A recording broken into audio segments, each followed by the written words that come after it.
Good morning, everyone.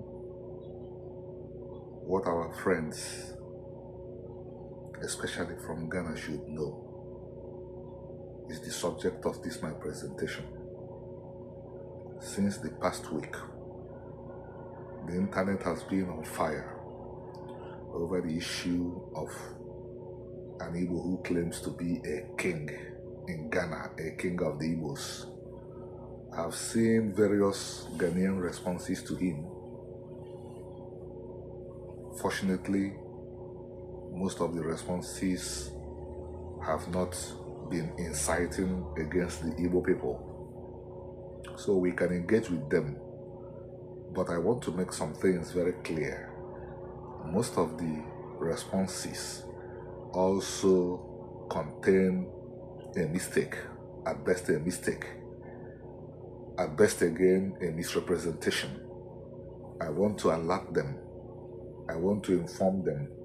I want to educate the public about, quote, kingship among the Igbos. The guy in Ghana claims to be the Eze Ndi Igbo in Ghana. And taking on from there, our Ghanaian friends began to assume that Eze means king. I want to disabuse their minds.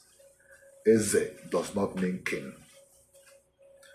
Eze, etymologically, Eze is somebody who avoids, who shuns, who dodges, essentially, I'll take it again. Eze is somebody who avoids, who dodges, who shuns sins. The Igbo word Eze is the noun form of the word Ze. Ze is the verb. Ze means to avoid or to shun or to not have a relationship with. And there is a title, or rather a status among the Igbos, which if you obtain, you will be required to avoid evil doing. That is the etymology of the word Eze that I have just given you.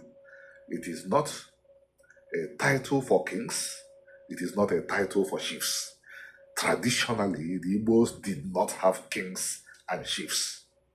Any Igbo person that tells you that in the history of the Igbos there have been kings and chiefs is lying to you. The Igbos assimilated the tradition of kings and chiefs from their neighbors, originally from the Gala people and the Bini people.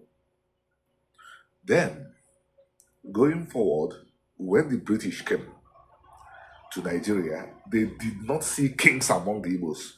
You want to verify this from older sources. Go to Chinua Achebe's Things Fall Apart, Arrow of God. You know Chinua Achebe, the greatest writer that came out of Africa in the 20th century. When the Europeans came to Nigeria, when they approached the Yorubas, there were kings and emperors. When they approached the Fulanis and the Hausas and the rest of Nigerians, there were kings and emperors. But when they approached the Igbos, they said, "Where are your kings?" The Igbos said, "We do not have kings. Our kings are our elders and priests." So I will use this opportunity to illustrate, to talk about the traditions of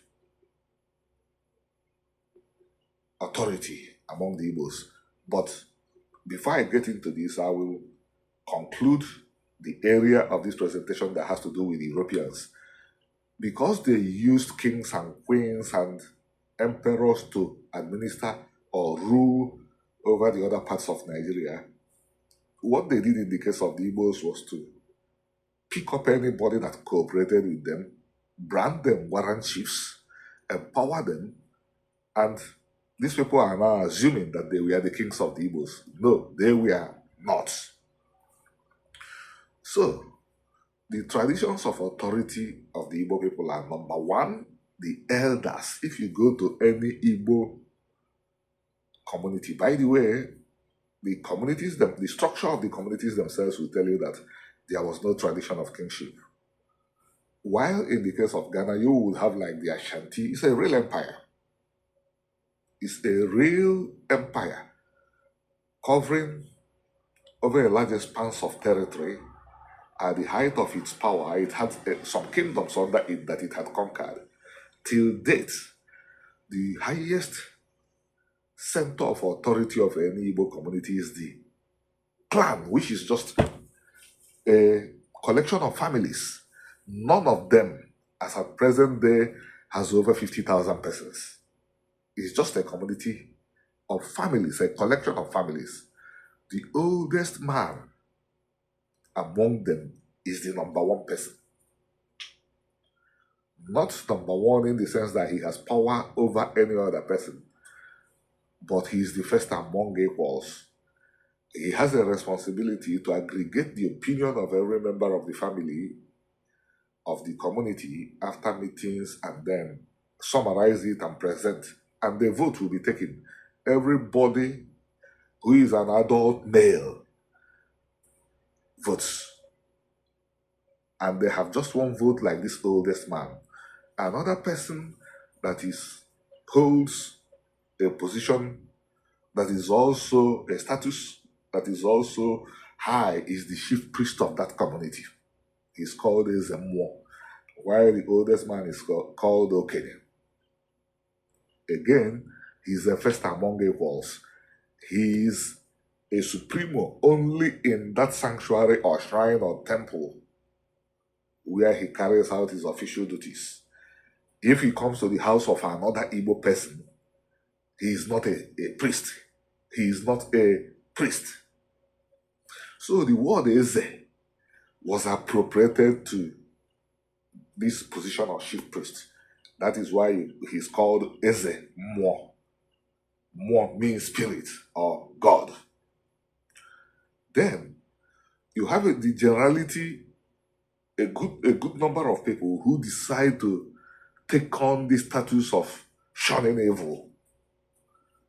After they have taken on this status, the title they are given is Eze. Men and women can do this. Still, they are not above any other person that has not taken the title. They are simply not first among equals in this case, since the oldest man is first among equals. But they are simply people that can be relied on to provide wise counsel to the community.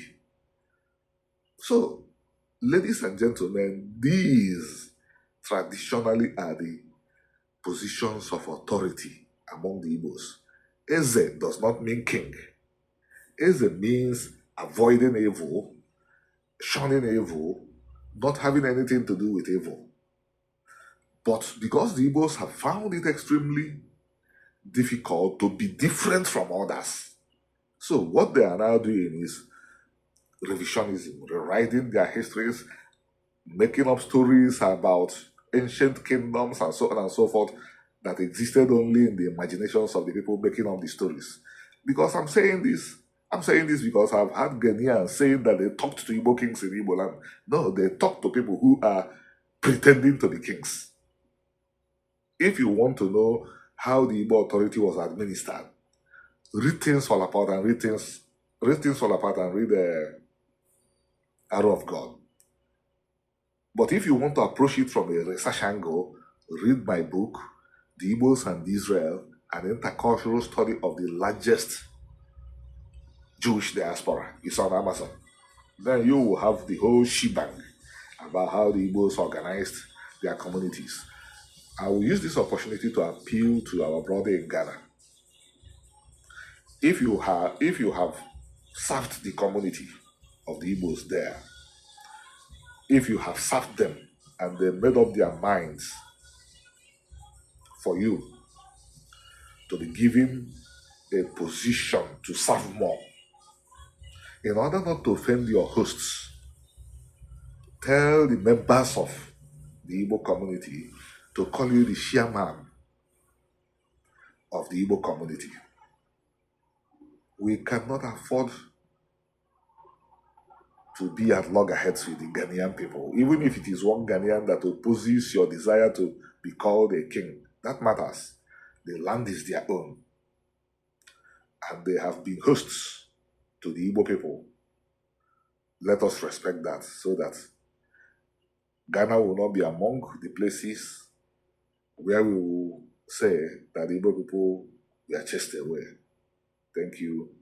I hope you take my counsel well. And at the same time, I appeal to our people of Ghana. The Igbos are not behind what's going on. It's a mistake by our brother.